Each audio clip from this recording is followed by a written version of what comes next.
Vriende, kom ons sit net so, dan gaan ons net 'n gebed saam doen. Hemelse Vader, as ons vanmôre U die skepper van hemel en aarde aanbid, dan besef ons maar net hoe nietig en klein ons is, en dan dink ons aan die woorde van die psalmdigter, en Paulus herhaal dit later in die Nuwe Testament, wat is die mens, dat U aan hom dink, en wat is die mens se kind, dat U hom besoek. Dierbare Here, ons besef elke dag maar net hoe nietig ons is. Ons is klei in die hand van die pottebakker. Maar Here, in dieselfde asem kan ons sê, en uit die woord sien ons, dat U 'n onbeskryflike groot liefde vir ons gehad het. Soveel so dat U, Vader, in U liefde U seun gestuur het, om die vloek van sonde weg te neem, om die toorn wat oor ons lewe was, weens die sonde, in Christus aan die kruis vas te naal, en oor die vyand te triomfeer, sodat ons meer as oorwinnaars kan wees, deur U, wat ons lief gehad het. Vader, baie dankie vir die Heilige Gees wat in ons woon, die Heilige Gees wat uitgestort is op Pinksterdag, wat by wedergeboorte in sy volheid by ons kom inwoon, dat U Gees ons altyd heenwys na Christus, die weg, die waarheid en die lewe, en dat ons ook deur die verligte oë van die verstand, wat U Gees ons gee deur die blaaie van die Bybel, U beter kan leer ken, en U kan aanbid in gees en in waarheid. Dierbare Here, nie een van ons voel vanmôre waardig om U kind genoem te word nie. En ek het vanmôre vir U gesê, Here, of dit was gisterand gewees in my gebed, dat dankie dat ons nie hoef te werk vir ons saligheid nie, want dan sou nie een van ons die hemelpoort gesien het nie, wat nog te sê van om in die heerlikheid van die hemel in te gaan nie. Daarom eer ons U Vader, Seun en Heilige Gees, dat ons uit genade gered word deur geloof, en dit nie uit onsself nie.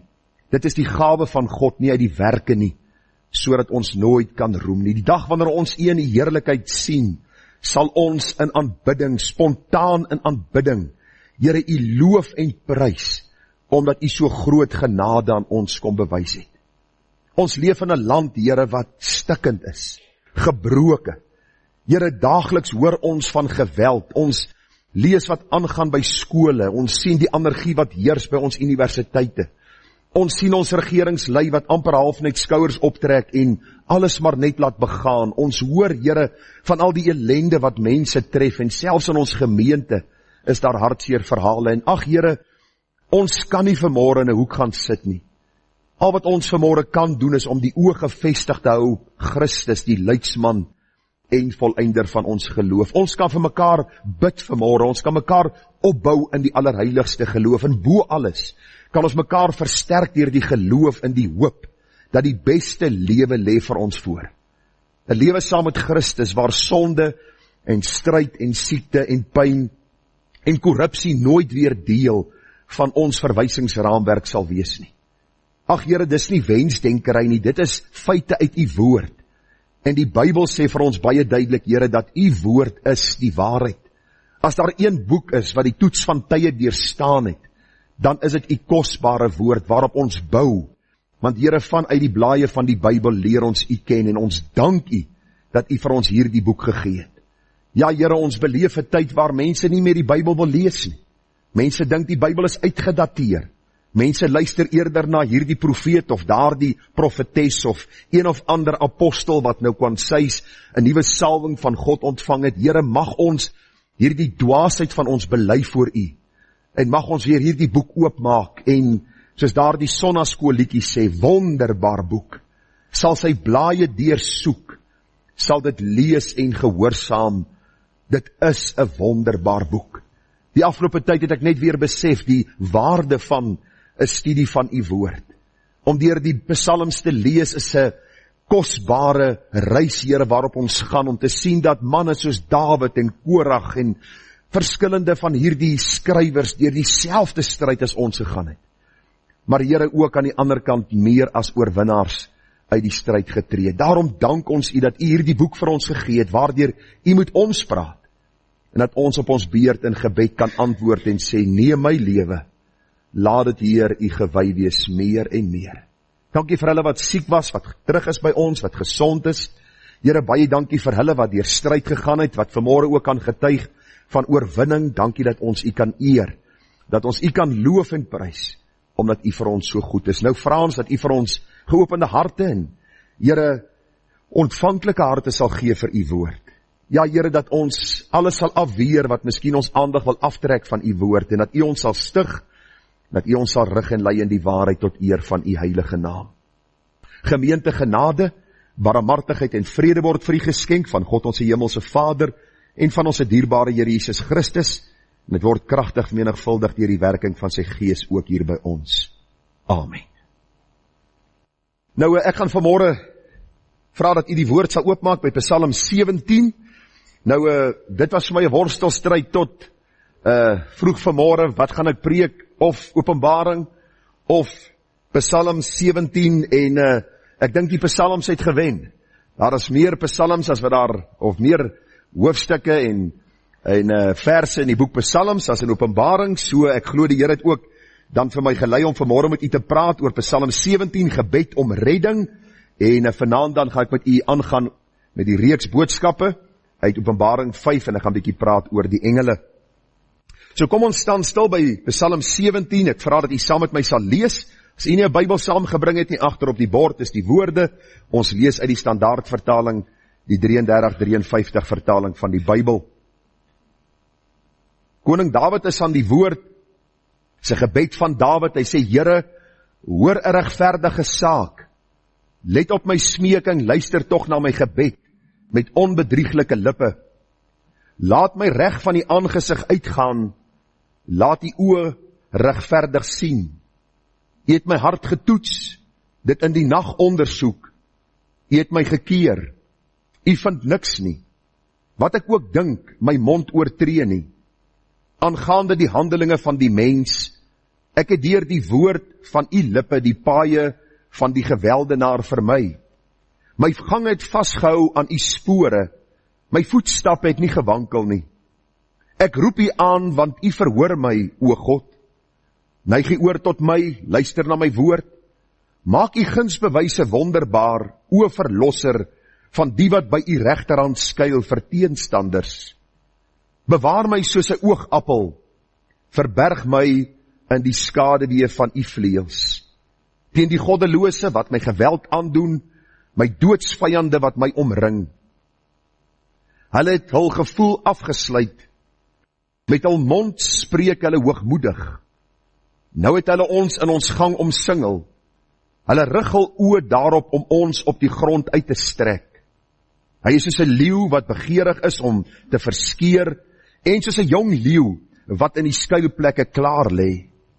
Vers 13, staan op, Here, gaan hom tegemoet, werp hom neer, red my van die goddelose met U swaard, met U hand van die manne, o Here, van die manne wie se deel in die lewe uit die wêreld is, en wie se buik U vul met U verborge skat, wie se seuns daarvan nog sat is, wat wêreld oorskot aan hulle kinders laat agterbly. Maar ek sal U aangesig in geregtigheid aanskou, ek sal versadig word met U beeld as ek wakker word. Baie besondere psalm. Nou, ek is besig om deur die psalms te werk. Nou, ek trek al hier by Psalm 56, en ek wil vir u sê, elke psalm het iets in wat tot ou se hart spreek, en as jy die psalms weer van vooraf lees, is dit weer presies dieselfde oor. Die Here weet wat ons nodig het, en as ek nou luister ook na wat Spurgeon vanmôre geskryf het in sy dagstukkie, dan is dit so van toepassing op die psalm wat ons vanmôre gaan hanteer. En die gebed is dat die Here vir ons baie ryklik sal saam seën. Die teks en oordenking vanmôre, die eerste vers van Psalm 17, Here, hoor 'n regverdige saak, let op my smeking, luister tog na my gebed met onbedrieglike lippe. Ons tema vanmôre is dan integriteit, stryd en die uitkoms wat God gee. Integriteit, stryd en die uitkoms wat God gee. Nou kan ek vir u noem, as u bietjie meer inligting oor die psalms wil verkry, of u wil 'n boek koop, Spurgeon se boek, Treasury of David, is 'n baie bekende boek, en hy lees redelik maklik, en hy het elke psalm is 'n redelike dik boek, so jy moet nie skrik as u hom sien nie. En dan het Warren Wiersbe ook 'n paar boeke geskryf oor die psalms. Dis maar alles bronne wat ek gebruik in my voorbereiding, en dan ook ander bronne wat daar is, maar hierdie Warren Wiersbe en Spurgeon se boeke is baie besonder as u bietjie meer wil lees en leer oor die psalms. Nou vriende, as ek vanmôre met u gaan praat oor hierdie gedagte van integriteit, stryd en die uitkoms wat God gee, dan sien ons in hierdie psalm dat hier staan 'n gebed van Dawid. Nou as u verlede week Sondag aand saam met ons Psalm 16 hanteer het, sou u onthou dat Psalm 16 'n gedig van Dawid was. 16 is 'n gedig van Dawid. Ons het gesien wat ons geleer het uit hierdie gedig wat Dawid geskryf het, en vanmôre sien ons dan dat Dawid in Psalm 17 'n gebed na God rig. Dis belangrik dat ons moet sien, daar is 'n onderskeid tussen die twee, alhoewel die hart van die boodskap dieselfde is. Maar hier sien ons Dawid bid tot die Here, en vriende, as ons na Dawid se lewe gaan kyk, dan sien ons nie dat hy 'n sondelose man was nie, maar dat hy 'n man van gebed was. U sien, wanneer ons sondig, is die eerste reaksie om weg te hardloop van God. Ons wil nie met die Here praat nie, want ons is bang om vir die Here te sê wat ons gedoen het, so asof God nie weet nie. So asof ons sal moet inlig oor wat in ons lewe aan die gang is, terwyl hy tog alles van ons almal weet, nog voor ons 'n woord spreek, weet hy daarvan. So Dawid bid hierdie gebed, en die opskrif wat die vertalers gegee het, is 'n gebed om redding, en Dawid bid hierdie gebed, en ons sien, dit is maar iets wat Dawid gewoond was om te doen. Psalm 5 vers 3 sê, gee ag op die stem van my hulpgeroep, my koning en my God, want tot u bid ek. U sal onthou toe ons Psalm 5 hanteer het, toe sê ons vir die koning van Israel, Dawid, noem God die koning.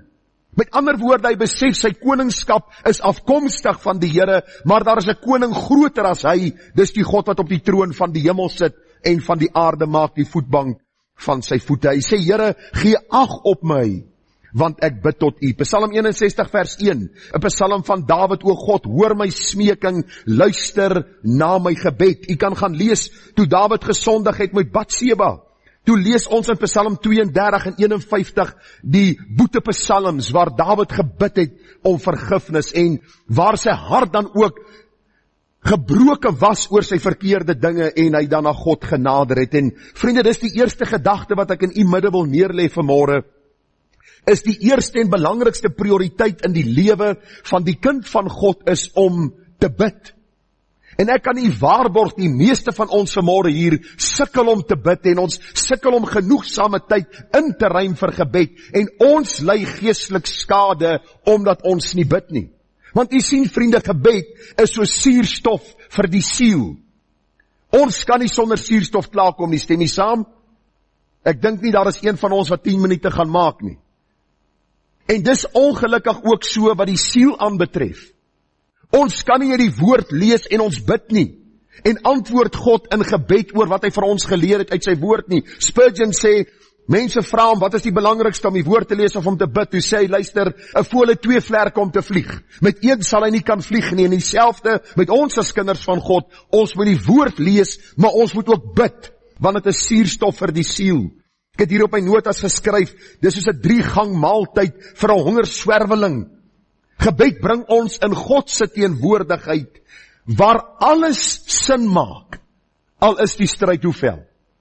Ek moet vir u sê, wanneer ek daar in my binnekamer gaan, en ek voel hier in my hart onstuimig, en ek begin bid, en my gees begin kalm word, dan weet ek, daar is 'n God in die hemel wat hoor, en hy antwoord op sy tyd, en verheerlik ook sy naam. Nou Dawid skryf, hy sê, Here, hoor 'n regverdige saak, let op my smeking, luister tog na my gebed, met onbedrieglike lippe. Ek het vir myself die vraag afgevra, wat is hier die regverdige saak, waarvan Dawid praat? Nou ek wil nie inleeskunde doen nie, maar ek het so 'n bietjie gaan kyk en navorsing gedoen, wat is die regverdige saak wat Dawid voor die Here dan bring in gebed? Die Bybel gee nie vir ons baie detail nie, maar as ons die Psalm deurlees, kom ons agter, vriende, dat daar vyande was wat teenoor Dawid opgestaan het. Nou, as u die Psalms lees, gaan u agterkom, Dawid het baie vyande gehad.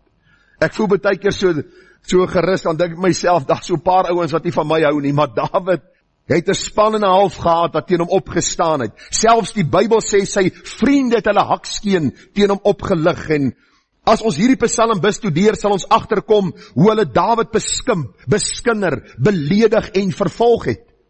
Die redes waarom hulle het gedoen het is onbekend, maar dit het sy lewe en sy getuienis bedreig. En hierdie Psalm gee vir ons so ietsie van Dawid se reaksie op dit wat na sy kant toe gekom het. Nou toe ek lees deur hierdie Psalm en ek sien Dawid sê, Here, hoor my regverdige saak, toe dink ek daaraan dat mense met 'n kwaadwillige hart en 'n swak saak maak altyd die meeste lawaai. Dis seker waar die spreekwoord vandaan kom, die leë blikke maak die meeste lawaai. U sien, as mense self goed wegsteek en met boosheid in hulle harte en lewe omgaan, wil hulle self op so 'n manier demonstreer deur stof op te skop en mense te elimineer soos hulle vir koning Dawid probeer elimineer. Die enigste probleem was, Dawid was die gesant en gesalfde van God. Dawid het nie so gesindheid gehad nie, wat vir my so kosbaar was in die bestudering van hierdie Psalm. Dawid sê, Here, ek is 'n man van integriteit. Ek is 'n man wat nie met sonde in my lewe omgaan nie, en as daar sonde is daar berou en belydenis, en ek poog nie om ander se ondergang te bewerk nie, maar die teendeel is waar om my eie hart te ondersoek, om te sien, Here, of daar by my 'n weg is van smart. U sien Dawid se gesindheid voor die Here, in besonder in Psalm 17, was 'n gesindheid van opregtheid, 'n gesindheid van integriteit, 'n gesindheid van, Here, as ek verkeerd gedoen het, tug my. As ek, Here, verkeerd gedoen het, deel met my op u liefdevolle manier. Maar Here, as my saak meriete het, vra ek u, help my, sodat u self kan beslis tussen reg en verkeerd. En ek het 'n hele paar punte vanmôre, en ek gaan nie vir u sê hoeveel nie, want dan gaan u moedeloos raak as ek begin. So met tyd gaan ek vir u sê of ons nou nader aan die einde, of nog nader aan die begin is, né? Maar kom ons kyk na die eerste gedagte wat Dawid hier noem, en ons gaan in besonder kyk na Dawid se reaksie teenoor die vyande wat na sy kant toe aankom, van hom praat en hom beskimp en hom beskinder, en dan ook wat sy reaksie daarop was, en wat u en ek daaruit kan leer. Die eerste gedagte is, sy saak was 'n regverdige saak. Ons sien dit daar in die eerste vers. Dawid se gebed, Here, hoor 'n regverdige saak.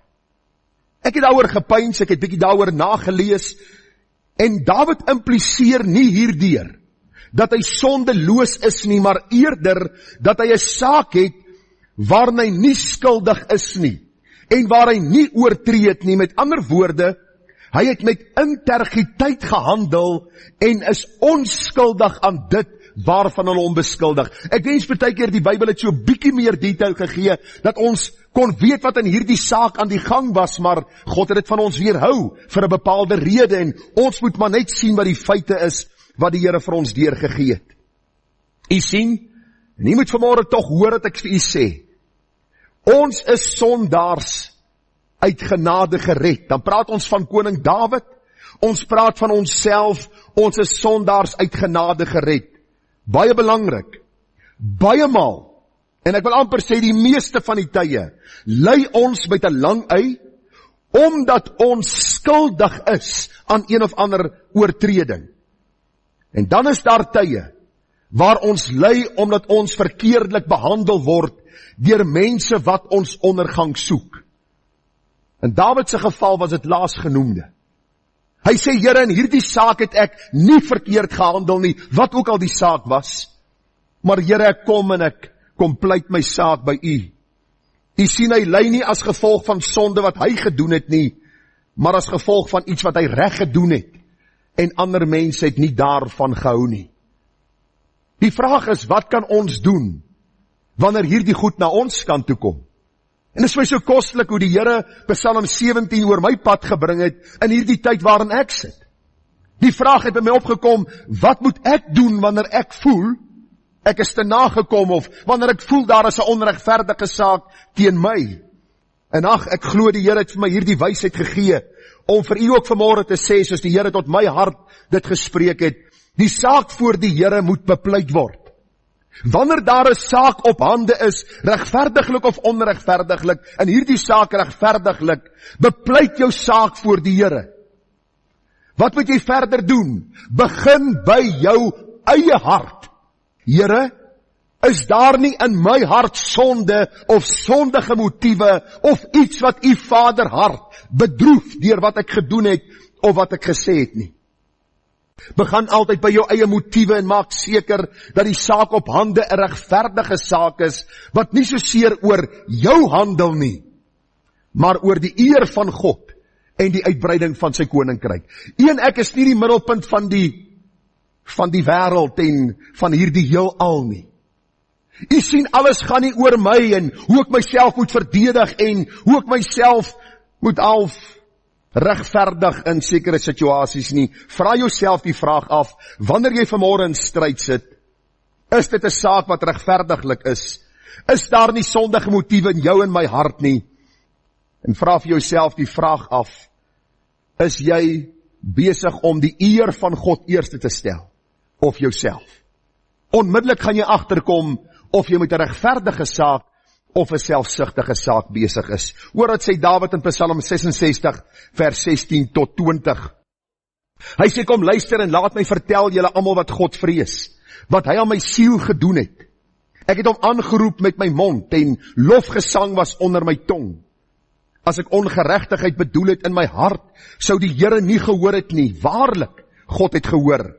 Hy het geluister na die stem van my gebed.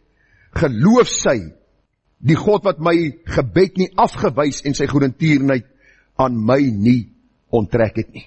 So dis die eerste saak op hande. Dawid se gebed in Psalm 17 is 'n regverdige saak gewees, en wanneer ons in moeilike situasies beland, vra jouself die vraag af, is daar nie miskien skuld in my hart nie, of as die saak na my kant toe kom, is dit 'n regverdige saak waarin ek kan sê, Here, u weet, ek het opreg voor u gewandel, en gee u vir my die uitkoms op u tyd.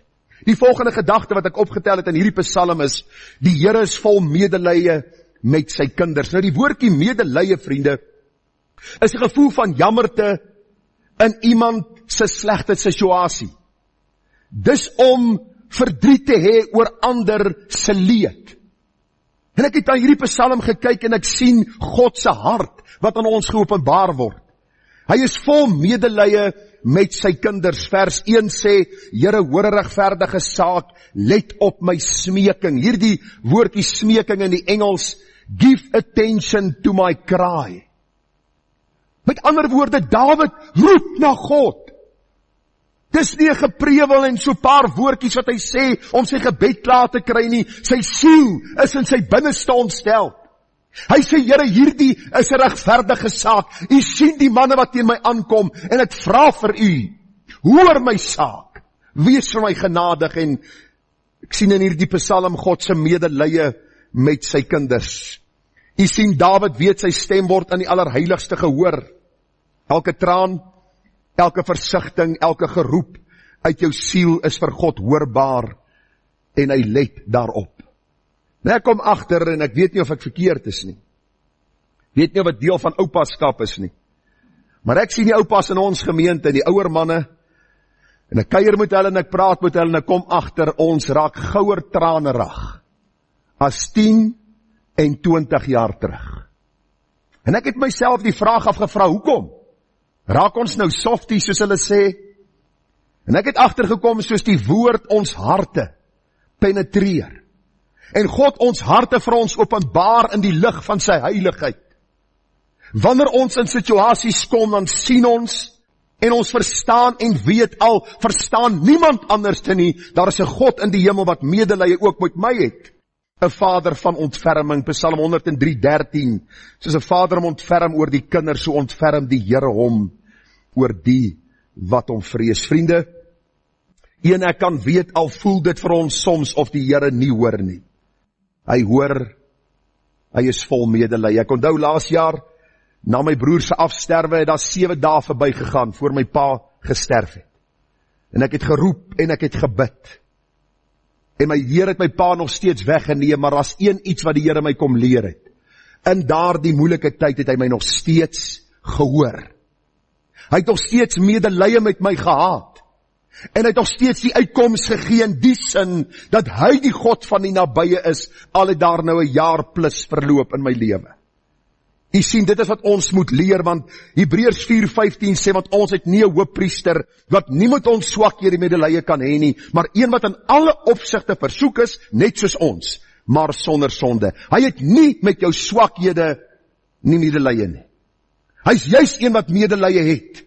Hy's juis een wat omgee vir jou. Moenie vir 'n gevoel wag en sê, Here, ek wil nou eers hierdie gevoel hê voor ek dink u hoor my nie. In geloof, roep na die Here, wat ook al jou situasie is, en die Bybel sê dat die Here 'n hart vol medelee het vir sy kinders. Die derde gedagte, die Here hoor en verhoor sy kinders se gebede.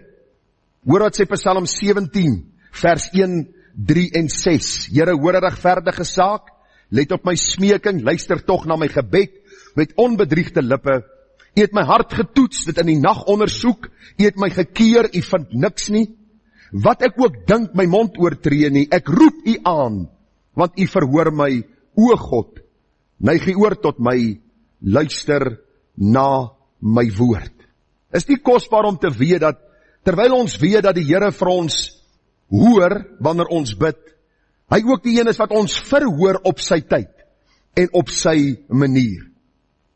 Nou vriende, jy sien, Dawid het nie net gebid nie, maar hy het geweet dat God hoor hom as hy bid. Sy stem word in die allerheiligste gehoor. Kom ons staan 'n oomblik stil daarby. Wie van een, ek het al die voorreg gehad om met daai baie ou koningin daar in die land Engeland te praat? Wie van u se stem is al in Buckingham Paleis gehoor? Niemand nie. As iemand vanmôre vra, hoor jy, vir haar sou vra, weet jy van Gerard Bekes, hy's 'n predikant daar benou nie, sal sy sê, hoe? Sê hoe? Wie is hy? Maar daar is 'n God in die hemel wat my stem hoor. Hoekom? Omdat ek kosbaar is, omdat ek wonderlik is? Nee, omdat hy genadig en barmhartig is. U sien, Dawid sê sy hart veroordeel hom nie, sy lippe praat nie een ding en sy hart oortuig hom van iets anders te nie, maar sy lippe en sy hart is in harmonie met mekaar en God hoor wat hy sê en God antwoord ook as hy praat. Ek wil vanmôre vir u sê ons gewete, of kom ons sê maar vanmôre ons geestelike hart, is deur God vir ons gegee en dit word geoefen deur God se woord sodat ons beter kan onderskei tussen reg en verkeerd, sodat wanneer ons bid, ons nie met ons lippe bid terwyl ons hart teen ons woorde getuig dat ons eintlik skuldig staan voor God nie. Dawid kom in hierdie psalm en hy sê, Here, in hierdie saak is my hart en my lippe in harmonie met mekaar. U weet, ek het my hart ondersoek, u weet, ek het my hart op die proef gestel, u weet, in hierdie saak is ek voor u reg en voor u rein, daarom roep ek na die hemel, hoor my stem in die allerheiligste en antwoord my Here, sodat ek 'n uitkoms kan verkry. U sien vriende, ons bedrieglike harte word gevorm om meer sensitief te wees vir ons eie sonde, sodat ons met groter vrymoedigheid kan bid. U moet tog nie wanneer u van u sonde bewus word, dink dat God nie meer belangstel in jou gebed nie. Dis juist dan wanneer jy met die Here in gebed moet praat. Want net die volgende vers, onthou ons het nou Hebreërs 4:15, ons het 'n hoofpriester wat medelee met ons het. Nou lees ons in die volgende vers, laat ons dan met vrymoedigheid na die troon van genade gaan, sodat ons barmhartigheid kan verkry en genade vind om op die regte tyd gehelp te word. As jou saak vanmôre vir jou oorweldigend is, dan wil ek vir jou raad gee. In plaas van op daardie lazy boy te sit en televisie te kyk, sit dit vir 'n paar oomblikke af en bid en sê, Here, hoor my. Here, antwoord my. Ek moes die afgelope tyd, wanneer my gedagte besig raak, dan sit en ek kyk so 'n bietjie televisie. Ek kyk nie eintlik televisie nie, ek kyk loop en soek. Dis die ander naam vir golf. En dan kyk ek so en dan dink ek by myself, maar hoor hierso, ek het nodig om nou met God te gaan praat. En dan staan ek op en dan gaan praat ek met God en dan kom ek terug en dan is my siel versterk omdat ek weet, hy het my genooi om met vrymoedigheid te gaan en dan gaan daar weer so tydjie verby, dan is ek weer terug in die studeerkamer om met hom te praat. Hoekom? Want hy's 'n God wat ons hoor en 'n regverdige saak nie by hom sal laat verbygaan nie. U sien, soos Dawid moet ons ook ons harte ondersoek, sodat ons met vrymoedigheid kan sê, Here, hoor my gebed en dan in vaste vertroue te glo, dat hy die hoorder is van ons gebede. Die 4de gedagte, die Here oordeel regverdiglik. Kom ons hoor wat sê Dawid in Psalm 17 vers 2. Laat my reg van die aangesig uitgaan, laat u oë regverdig sien. U sien vriende, Dawid berus in God se oordeel. As jy klaar gebid het, berus in God se oordeel. Jy het nie nodig om God te probeer oortuig dat jy reg is en die ander persoon verkeerd is, of die saak op hande, jy 80% reg is en die ander ou 20% verkeerd is nie. As jy klaar gebid het, as jou hart jou nie beskuldig nie, sê Here, hier is ek, hoor my, en Here sal u asseblief self regverdiglik oordeel. U sien, God se oordeel is onbesmet, God se oordeel is rein en sonder enige sonde bevlek. Die Here sien die saak op hande, die regte en die verkeerde, en hy sal regverdig oordeel. Toe ek hierdie saak sien in hierdie week, toe ek voorbereid, is daar opgewondenheid in my hart. Hy is nie 'n God met sonde bevlek nie. Hy kies nie kante nie. Hy hoor sy kinders se gebed, en dan oordeel hy regverdiglik. En die vraag het in my hart na vore gekom, beteken dit, dat God se regverdige oordeel altyd dadelik voltrek word? Dat ons onmiddellik die uitkoms sal verkry en ander sal sien, ons was reg en hulle verkeerd? Partykeer bid ons so met een oog oop, dan dink ons by onsself as ons amen sê. As ek amen sê, gaan hierdie saak opgelos word. Dan gaan die telefoon lui en hierdie ou gaan sê, hy's jammer en ek gaan gesond wees en hierdie probleem gaan opgelos wees, en dan sê ons amen en altyd ons oë is oop en ons dink by onsself, niks het gebeur nie. Die Here het seker nie gehoor nie. Daar's seker sonde in my lewe, en dan begin ons nou op die reaksiejag gaan, en ons soek vir dinge, en ons begin weer bely van vooraf, en ons bid weer, ons maak weer ons oë oop, en nog niks het gebeur nie. Ek sien in hierdie voorbereiding dat Dawid word as koning gesalf oor Israel. En die kommentaarskrywer sê tussen 10 en 13 jaar vlug hy vir Saul. Nou waarom sou die Here Dawid as koning salf, en hy het geweet, want hy is die soewereine, alleenwyse God, hy het geweet dat Dawid vir ongeveer 10 na 13 jaar vir Saul sou vlug. Nou waarom salf hy hom as koning, as hy nie dadelik hom op die troon gaan laat sit nie? Want hy is God, hy is die pottebakker, Dawid is die klei in sy hande, en in daardie 10 tot 13 jaar, toe vorm die Here Dawid, sodat hy 'n leier kan wees na die hart van die Here. Jy moet tog nie dink dit is een of ander kwaai gesig van die Here wanneer hy stryd oor jou lewe toelaat, of 'n saak oor jou lewe bring nie. Jy moet dit altyd sien as iets wat God gebruik om jou te vorm. Jy sien, Dawid sou nooit op 'n ander manier kon leer wat hy geleer het, as hy nie deur hierdie tyd van stryd gegaan het nie. In die saak was hy reg. Die Here het hom gesalf as koning. Samuel kom en hy sê, Dawid, jy's God se gesalfde. Dawid het nie daarvoor gevra nie. Dawid word gesalf as koning, maar vir 10 na 13 jaar vlug hy vir Saul, en ons sien nooit in sy hart opstand teenoor God nie. Maar ons sien eerder 'n gesindheid van, Here, u sal regverdiglik oordeel. Het God regverdiglik geoordeel? Saul val in sy eie swaard. Saul maak homself van kant. Ons weet later, hy is nie heeltemal dood nie, en een van die ander soldaat het hom toe van kant gemaak. Dawid bestyg die troon. En Dawid besef, dis nie ek wat die troon bestyg het nie, dis God wat my in hierdie posisie geplaas het. In hierdie regverdige saak het God gehoor en God het geoordeel. Hoeveel keer kon Dawid vir Saul doodgemaak het? Gaan lees die Bybel, male sonder tal. Dan sê hy vir hom, Saul, ek is nie hier om teenoor jou op te staan nie. Maar die Here sal regverdig oordeel tussen ons. Hoor hoe pragtig sê Psalm 37 vers 3 tot 6 dit.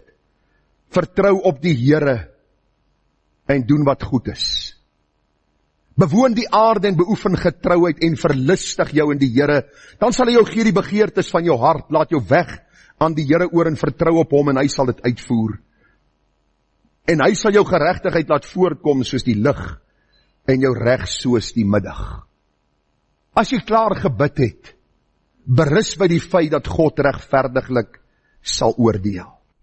Die 5de gedagte, Dawid het vasgehou aan God se getrouheid. Dit was vir my so treffend gewees, ek lees vir u. Hy sê, aangaande die handelinge van die mens, ek het deur die woord van u lippe die paaie van die geweldenaar vermy. My gange het vasgehou aan u spore. My voetstap het nie gewankel nie. Maak u gunsbewyse wonderbaar, o verlosser van die wat by u regterhand skuil vir u teestanders. Hy het vasgehou aan God se spore. Met ander woorde, hy het gewandel in die weg van God. Hy sê sy voetstap het nie gewandel nie. Waarom nie? Want dit is in die voetspore van die Here. Hy sê, maak u gunsbewyse wonderbaar, o verlosser van die wat by u regterhand skuil vir die teestanders. Hierdie woordjie getrouheid dra die betekenis van standvastigheid, onveranderlikheid, wat iemand bystaan. En vriende, die gedagte wat na my hart gekom het is, al woed die storms, God is getrou. Of die saak nou regverdiglik of onregverdiglik is, in hierdie saak van Dawid was hy regverdig. Here, hier is ek. U is getrou en daarom hou ek aan u vas. Want u kan my nie teleurstel nie. Hoor hoe pragtig, sê 1 Korintiërs 1 vers 8 dit, wat julle ook sal bevestig tot die einde toe, om in die dag van ons Here Jesus Christus onberispelik te wees. God is getrou, deur wie julle geroep is tot die gemeenskap met sy Seun, Jesus Christus, ons Here. Die getrouheid van God kan nooit wankel nie. Hierdie pragtige lied sê, God bly altyd getrou, en hy sal sy kinders onthou. As droefheid my deel is, en laste te veel is, in alles kan ek hom vertrou. God bly altyd getrou, en hy sal sy kinders onthou, sy woorde is waar, hy self het verklaar, hy bly altyd getrou. Ek wil vanmôre vir jou sê, kind van God, al is jy ontrou, hy bly getrou. Daarom verheug ons in die Here.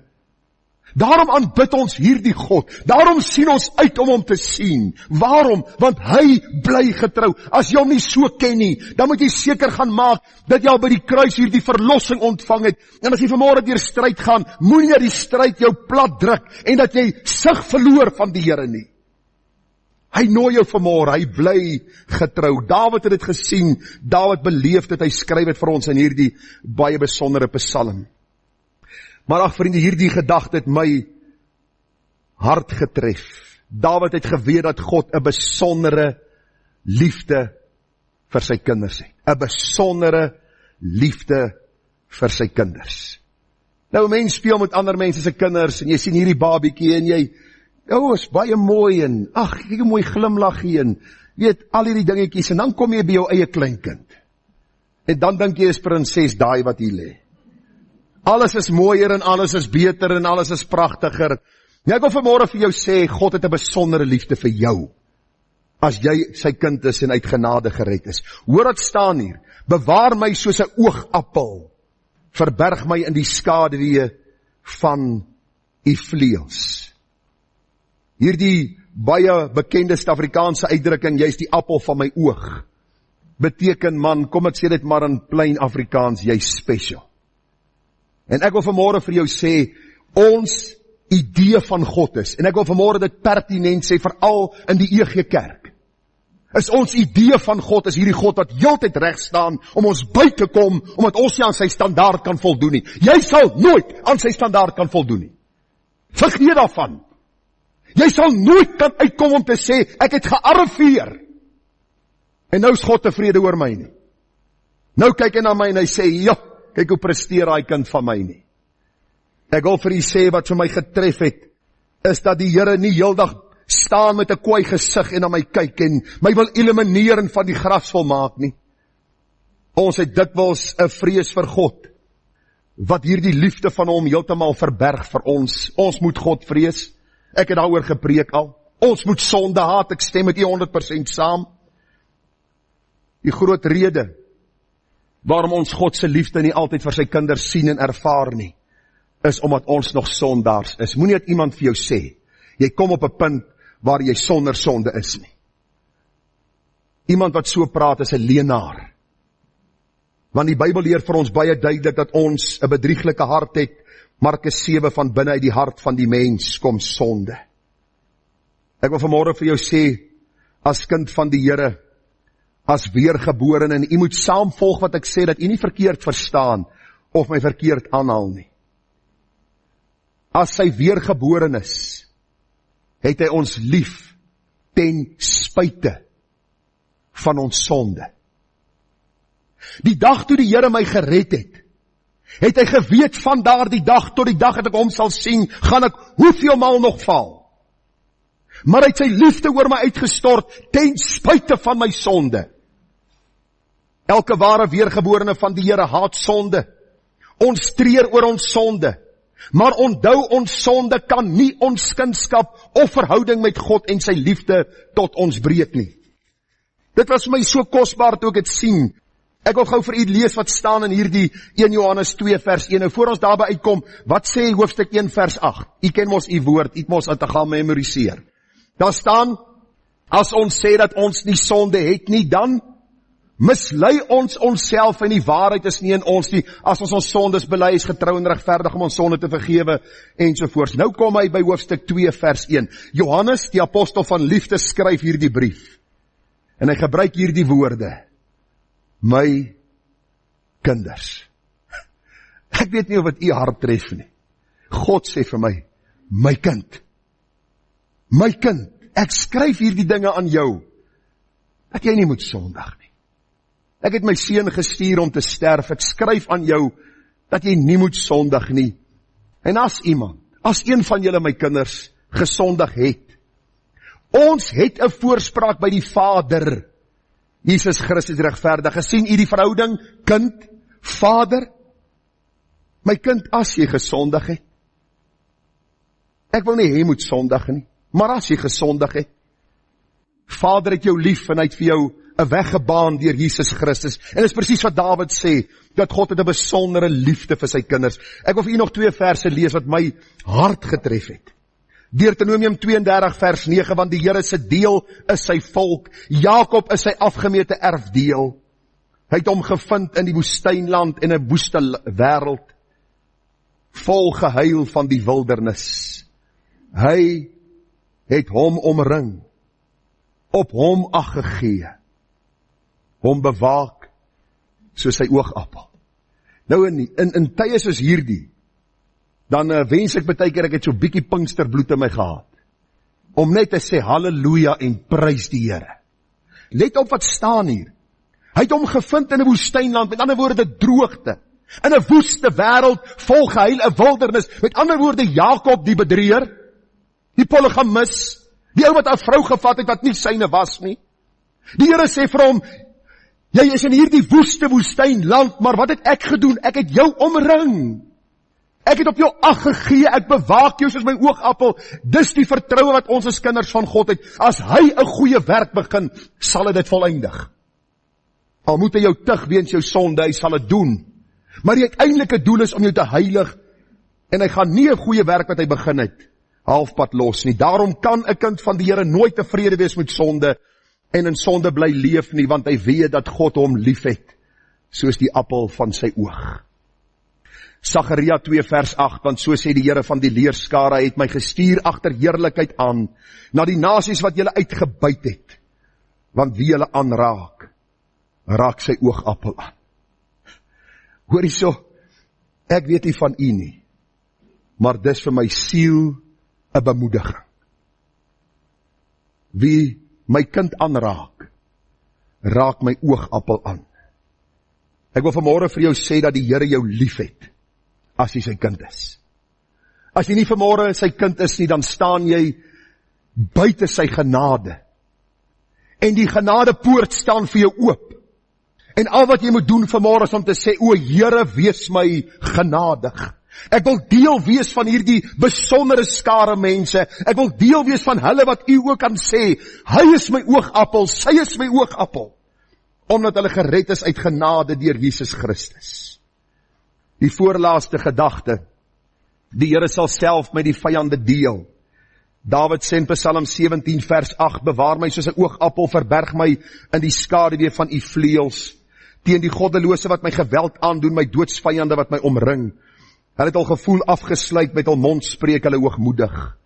Nou het hulle ons in ons gang omsingel, hulle rig hulle oë daarop om ons op die grond uit te strek. Hy is soos 'n leeu wat begeerig is om te verskeer, en soos 'n jong leeu wat in skuilplekke klaar lê. Staan op, Here, gaan hom tegemoet, werp hom neer, red my van die goddelose met u swaard. Dawid was koning. Hy kan homself aan mag vergryp het. Stem jy saam? Dawid kon gesê, luister man, ek het 'n weermag agter my, en hierdie goddeloses wat so teen my opstaan, ek gaan verluid sorteer op my manier, op my tyd, op my plek. Dawid sê, daar is 'n God in die hemel wat hoor, wat weet.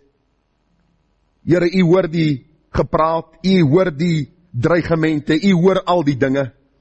Sal u asseblief self met die vyande deel?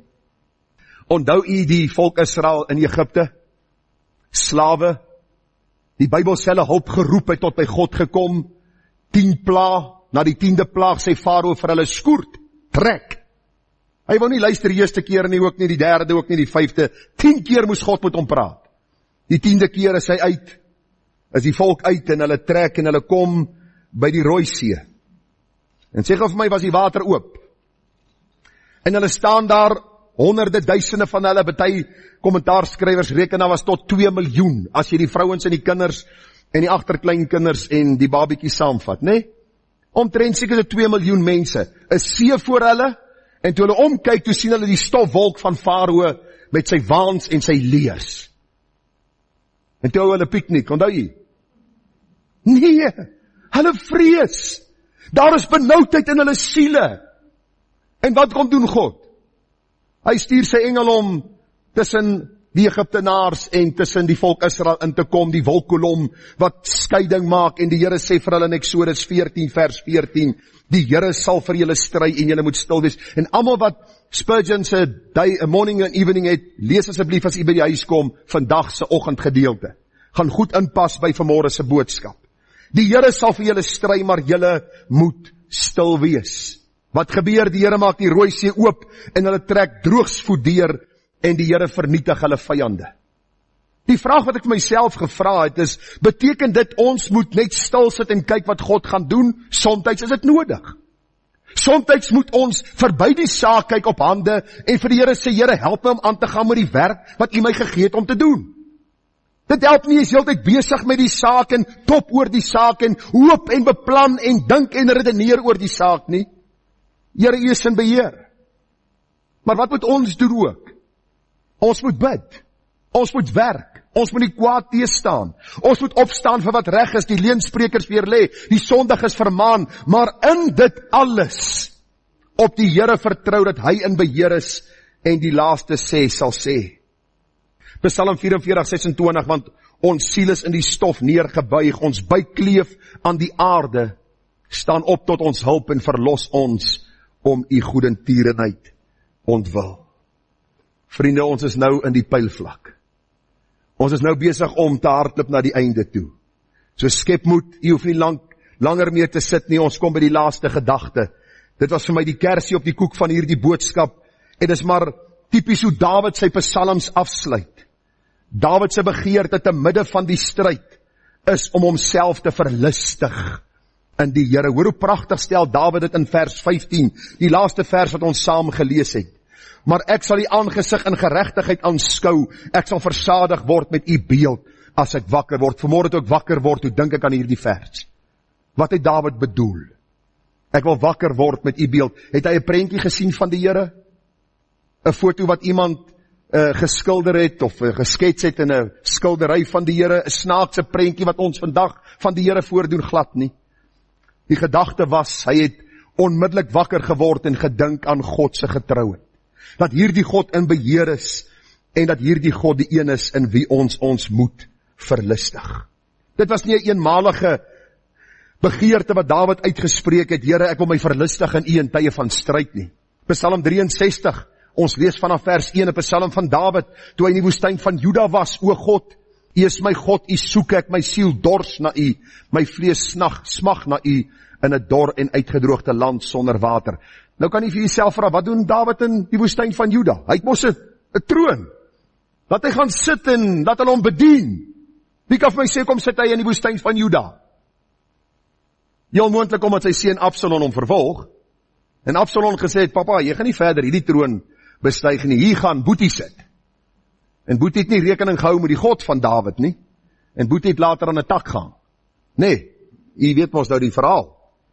Maar die hele gedagte is net, hy sê, Here, in hierdie moeilike tyd, ek verwens nie my seun nie, ek bid net U hom sal verdelg nie, maar in hierdie dorre woestynland smag my siel na U, o God. Hoor wat sê vers 3, so het ek U in die heiligdom aanskou om U sterkte en U heerlikheid te sien. Want U goedertierenheid is beter as die lewe. My lippe moet U prys. Wanneer laas het U vir die Here gesê, Here, om U te ken, is beter as om te lewe. Dis beter as al die voorregte wat ek het. Want hy gaan verder aan en hy sê, soos met vet en vettigheid sal my siel versadig word, en my mond sal roem met jubelende lippe, as ek aan U dink op my bed, in die nagwake oor U pyns. My siel is aan U verkleef, U regterhand ondersteun my. Nou ek moet vir U sê, ek vind myself in tye waar ek op die bed lê, en ag, jammer, ek praat nou uit die kamer. Maar ek lê op die bed, dan dink ek aan die vrot golf wat ek vandag gespeel het. Dan dink myself, Gerard, jy's al klaar depressief oor dit, nou dink jy nog aan dit.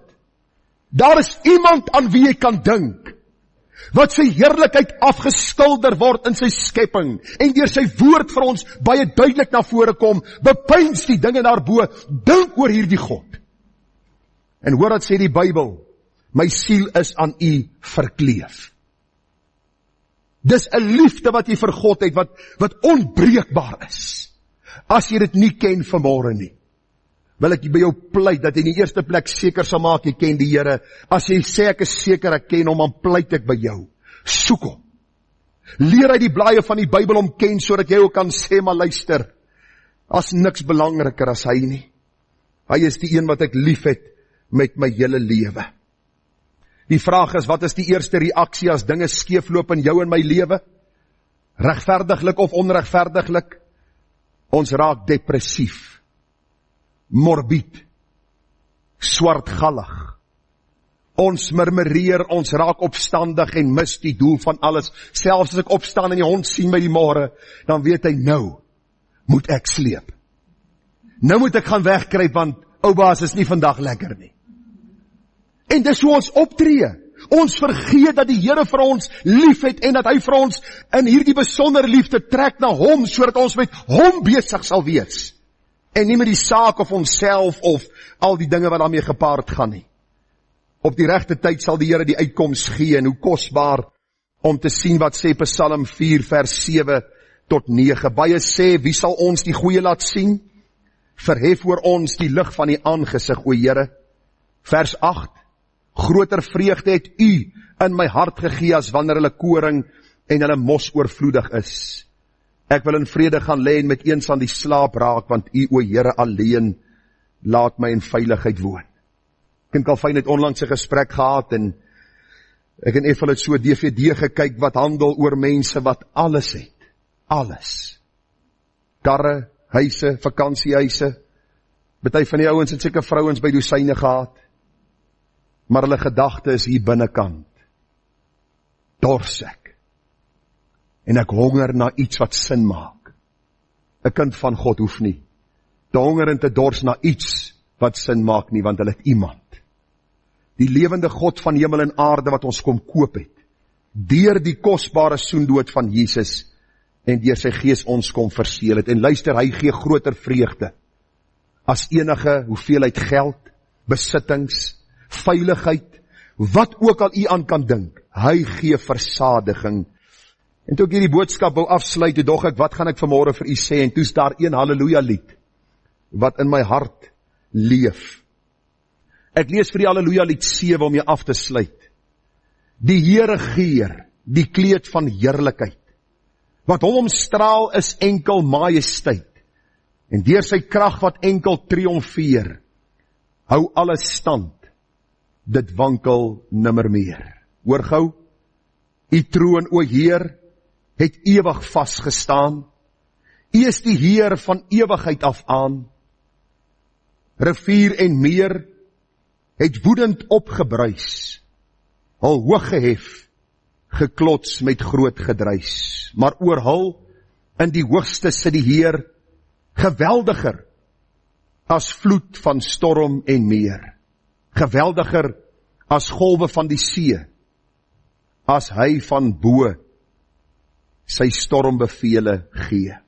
Al die getuienis Heer, is gans getrou, belofte woord sal u vir altyd hou, u tempel sal, wat ook om ons vergaan, net soos u trou onwankelbaar, bly bestaan. Ek het nou gesukkel, maar my bril is nie op nie.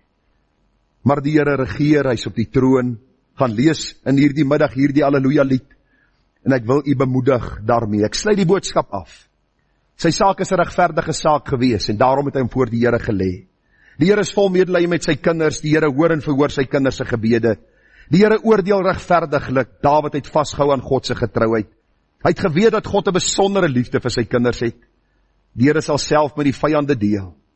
En Dawid se begeerte, te midde van die stryd, is om homself te verlustig in die Here. Kom ons bid saam. Here, wat 'n wonderlike psalm. Wat 'n kosbare klomp gedagtes het u in hierdie week nie net aan my siel. Here, deur die voorbereiding kom toon, en dankie dat ek dit kon voorberei, en dit wat ek miskien nagelaat het om te sê, of Here, miskien nie eens raak gesien het wat ander miskien raak sien nie, sal u self hierdie waarhede in ons harte lewend maak, en mag ons verlustig in u. Stryd sal altyd wees. Here, of ons nou regverdiglik of onregverdiglik in 'n saak onsself bevind, dis irrelevant. Die gedagte is eenvoudig dat u in beheer is. En die gebed van my hart is, Here, dat ons u daarvoor sal eer, en dat ons sal weet dat ons kan verlustig in die Here, en hy sal ons gee die begeertes van ons hart. En hierdie begeertes altyd om meer te wees soos Jesus. Ag Here, help vir ons as u kinders, hierdie gemeente, hulle wat inskakel vanmôre. Gee vir ons wysheid om u te eer in alles, en u te verheerlik tot eer van u heilige naam. Amen.